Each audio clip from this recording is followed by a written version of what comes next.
Twongere tubasuhuze mwese abakurikiye business isobanutse. Ni wa mwanya tubagezaho amakuru cyangwa ibiganiro kuri business, ariko nkuko mubizi muri iyi minsi turibanda kuri business ya P network. Dusuhuze abapreneurs mwese aho muherereye ku migabane y'isi itandukanye, Amerika, Aziya, Oceania, Burayi n'ahandi. Ntavuze Afrika, nibagiwe Afrika de. Niwo nagombaga kubanza ahubwo. Abanyafurika bamininga bya kabura rugero cyahebuje. Uyu munsi mbazaniye amakuru atandukanye ariko yibanda cyane cyane kuri open MAINNET. Ubundi open MAINNET isobanuye iki? Hanyuma ni ibiki byemewe mbere ya open MAINNET muri iki gihe cya unclosed MAINNET ni ibiki bitemewe? Ni ibintu bikeya ngiye kubabwira, tuzakomeza kubabwira n'ibindi, ariko ngiye kubasobanurira cyangwa se tugiye kuganira ku gisobanuro cya open MAINNET, ndetse tukaba turi muri gihe cya unclosed MAINNET nayo turayivugaho, ariko tureba cyane cyane ni ibiki byemewe gukorwa, ni ibiki bitemewe gukorwa. Open MAINNET, mbere na mbere ntabwo wavuga open MAINNET utaravuga unclosed MAINNET. Unclosed MAINNET ni igihe nta kugurirana hagati y'umupayoniya n'izindi company zo mu zindi blockchain cyangwa se ama cryptocurrencies exchanges. No kuvuga iki? No kuvuga ngo there is no connectivity between Pi and other blockchains or crypto currencies exchanges. No kuvuga ngo za companies zitari za Pi muri gihe cya unclosed MAINNET ntabwo zemewe gukorana no gukorera muri Pi. Si byo gusa, ubwo harimo iz'ama cryptocurrencies, z'ama fiat money, izivunja, izikora trading, izindi blockchains nka za Apple, Google, izo blockchains zindi za Binance ntabwo zemerewe gukorera muri Pi cyangwa gukorana na Pi ngo zihererekanywe Pi mu gihe cya unclosed MAINNET. Ibi ngibi nibyo bita external connectivities. Ni ukuvuga ngo iyo network iri closed. Kuba twebwe turi unclosed, iki gihe cya unclosed, ni ukuvuga ngo hari abari mwe imbere, hari n'abari inyuma, baraturebera hariya gusa, ibyo dukora ntibibareba. Ikindi MAINNET, kuri MAINNET ni ukuvuga ngo MAINNET ya Pi yemerewe gukorerwa muri Pi browser no muri Pi browser no muri Pi wallet no muri Pi applications binyuze muri Pi browser. Uvuga ngo unyuze muri Pi browser ubonamo Pi wallet na Pi apps cyangwa se applications za Pi nka za nkiriya za hackathon, za brainstorm, za developer n'izindi zose, za MinePi. Izo zose ni applications ndetse na wallet byemerewe gukorana na Pi, ariko unyuze hariya muri Pi browser. Ikindi ni MAINNET blockchain, uyigeraho gusa unyuze reka nsoma akantu wenda. The MAINNET blockchain is accessible unyuze kuri computer. Hari computer bakoresha zifite internet, unyuze gusa ni ukuvuga ngo ziri mu kintu cy'igikuta gifungiranye, iyo MAINNET, ku buryo bibonwa cyangwa bikoreshwa ku mupayoniya gusa. Ni na za applications zaki za Pi unyuze muri Pi browser. Iyi firewall ni nk'igikuta navuga ngo gifungiranye abapioneers nizo applications za Pi nibo bari mu kwaccessinga MAINNET blockchain bonyine, nabwo ariko bigaterwa n'umuntu wamaze gukora KYC, niwe waccessinga iyo blockchain. Niyo mpamvu muri unclosed MAINNET turaza kubigeraho, umupayoniya yemerewe gucunga payize zikajya kuri konte, akagura akagurisha ibintu na serivisi yishyura cyangwa yishyurwa payi ziva kuri balance kuri konte neza neza. Noneho ibi biratuma ubuhahirane hagati y'umupayoniya ku wundi, ubuhahirane hagati ya umupayoniya na application ya payi ubukunda, kubera ko ari bo bonyine ba accessinga cyangwa se bagera kuri MAINNET ya payi, sibyo, binyuze muri wallet na applications za payi bikorera muri payi browser. Hanyuma rero usibye core team yonyine igera kuri nodes zo muri MAINNET, kugira ngo niyo yonyine ibikora kugira ngo inoze iki gihe imirimo ya MAINNET, ya Open MAINNET muri iki gihe, niyo yonyine core team yaccessinga nodes muri MAINNET kugira ngo yizere ko unclosed MAINNET iri mu mwanya wayo, ikora akazi kayo, irinzwe igihe cyose. Ari nabyo bizatuma babona ko niba iri mu kugenda igera ku ntego, icyo gihe bizatuma Open MAINNET ibaho, kubera ko bamaze kwizera ubugenzuzi, umutekano, imikorere n'uburinzi bw'iyi blockchain. Nodes rero ibi babikora mu buryo bwo gutegurira buri mupayoniya kugira nodes ze muri blockchain.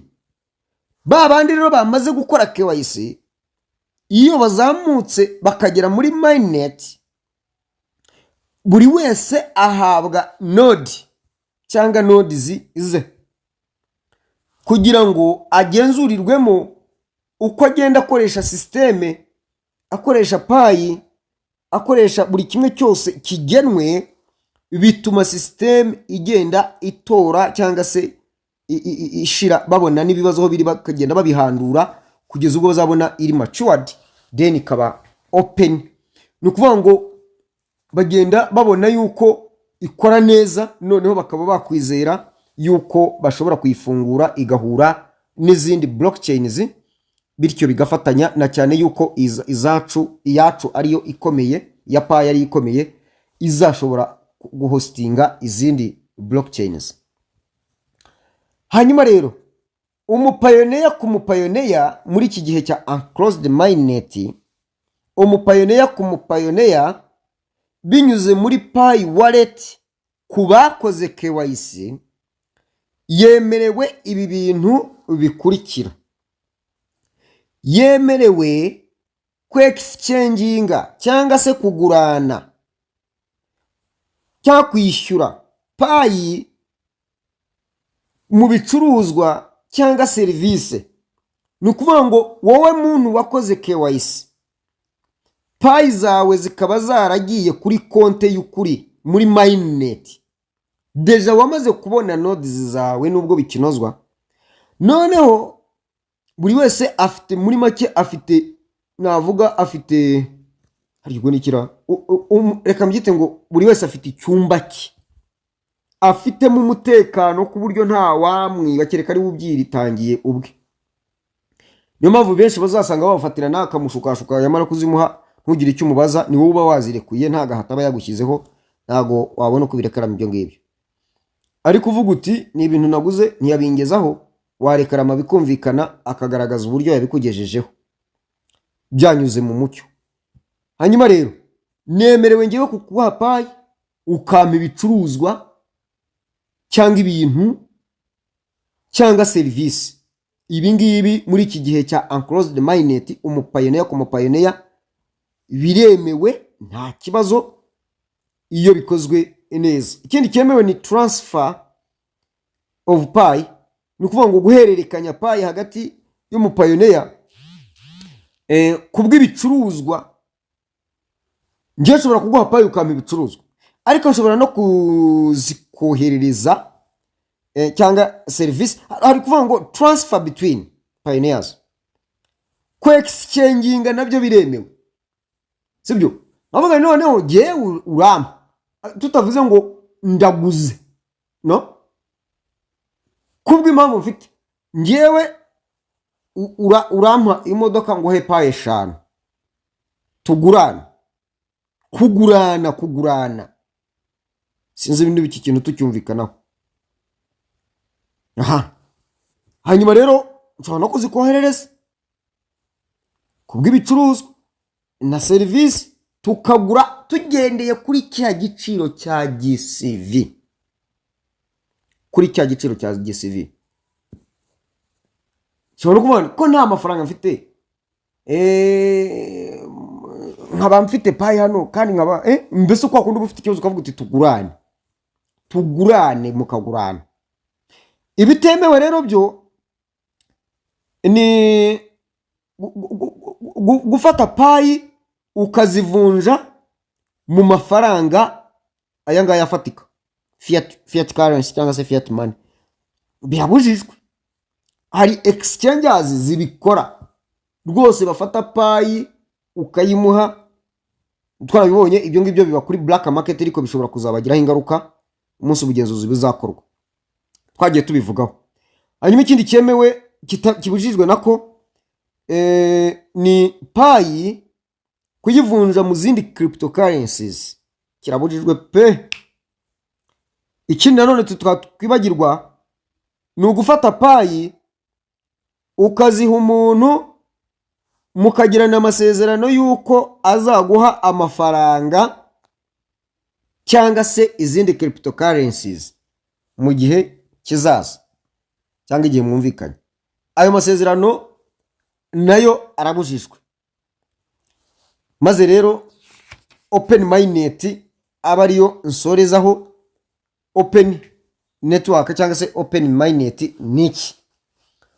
Open network cyangwa se open mainnet ni igihe system ya mainnet ya payi izaba ifunguriwe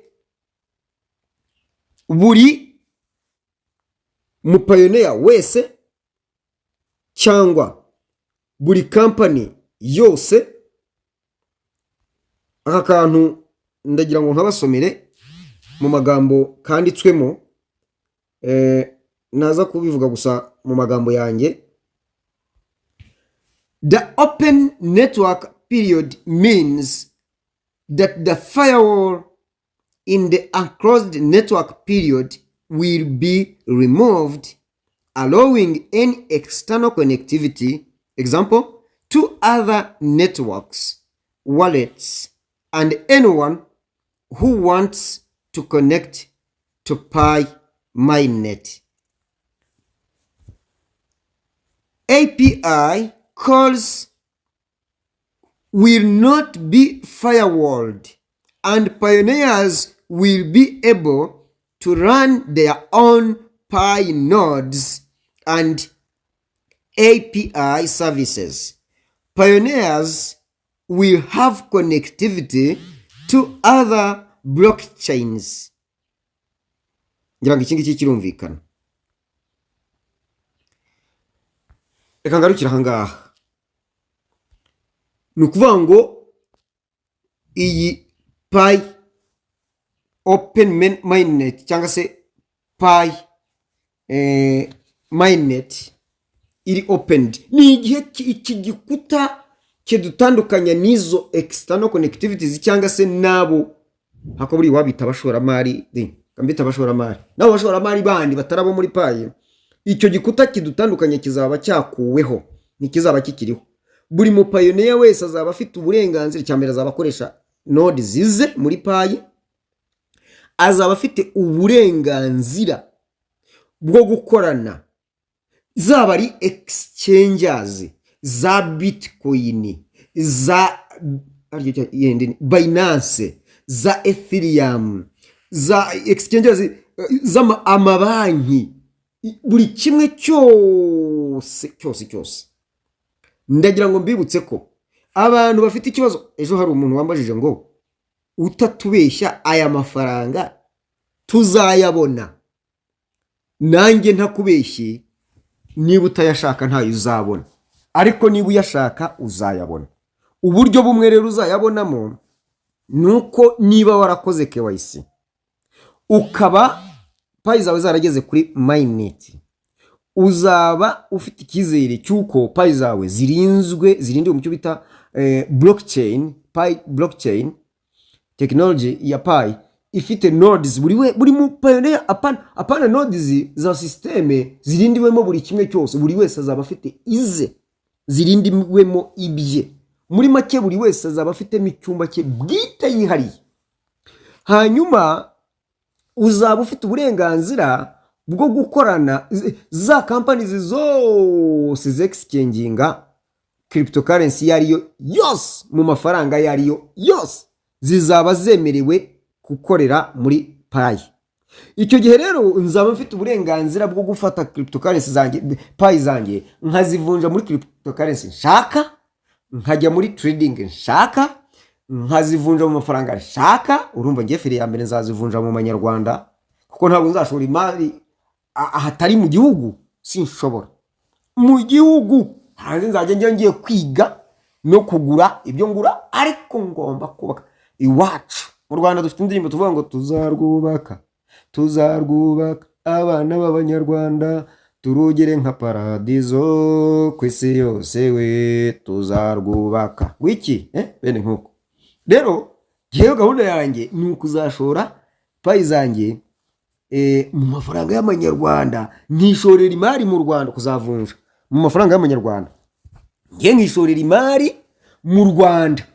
Kandi ishoramari mu Rwanda, ndagira ngo ejo tuzakora ikiganiro kigamije kivuga ku ishoramari twakora nk'umupayoniya. Ishoramari wakora ni rifite umutekano, ubwirinzi buhambaye, rifite umutuzo, ryunguka ku rwego rwo hejuru. Ejo nicyo kiganiro tuzakora, tukirarikira abantu, tusaba abantu mukore subscribe, mukande like, mwandike muri comment, mutugeze ibitekerezo byanyu, ariko munasharinge mubigeze kuri benshi. Abantu muze kuri channel business isobanutse, ko tujye kujya tuganira ibintu biremereye kandi bifasha umupayoniya wese. Ibyo mbabwira ni ukuri.